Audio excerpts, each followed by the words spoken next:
सध्या आपण बघतोय हा मुंबई गोवा राष्ट्रीय महामार्ग 66 आहे आणि थेटपणे आता अंमलनदीचं जे पाणी पात्र आहे ते थेटपणे आता मुंबई गोवा राष्ट्रीय महामार्गावरती आलेलं आहे आणि वाकण नजीक आपण बघितलं तर मागील 5 तासापासून वाहतूक जी आहे ती या ठिकाणी ठप्प झालेली आहे।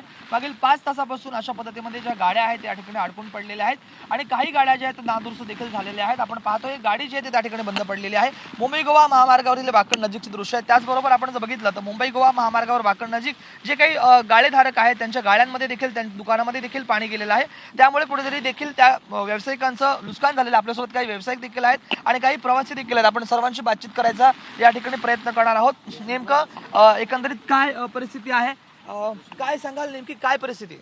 साहेब आम्ही 2005ला सुद्धा इथे असं पाणी कधी बघितलं नाही, पण आज या पाटबंधाऱ्या विभागाच्या हलगर्जीपणामुळे ही सगळी परिस्थिती उद्भवलेली आहे।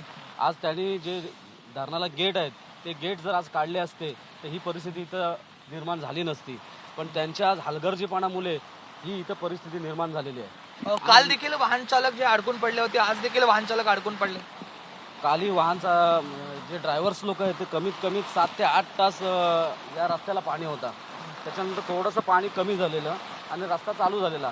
आज सकाळपासून खूप रात्री पण खूप पाऊस पडल्यामुळे आज खूप पाणी निर्माण झालं इथे। काय सांगाल, तुमचा या ठिकाणी गाळा देखील आहे, काय नुकसान आहे, पाणी गेलेलं आहे? आमचा गाळा आहे। कालपासून आम्ही सामान वर शिफ्टिंग करायचा प्रयत्न करत होतो, परंतु काय प्रयत्न अयशस्वी झाला।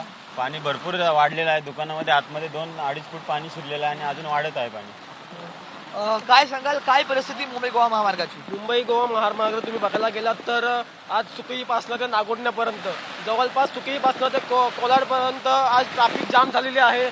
सुकळीच्या इथे जिंदल कंपनीची इथे भरपूर प्रमाणात पाणी साचलेलं आहे। तुम्ही वाकणजनिक बघायला गेलात तर वाकणच्या इथे सुद्धा भरपूर प्रमाणात पाणी साचलेलं आहे।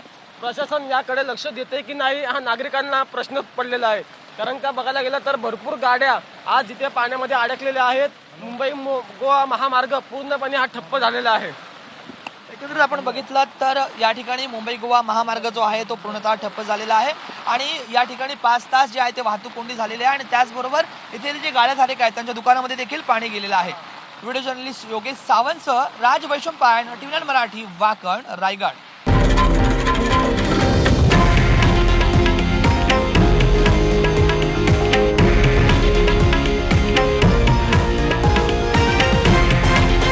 हे आहे देशातील नंबर 1 न्यूज नेटवर्क आणि आपण पाहत आहात TV9 मराठी, एकमेव।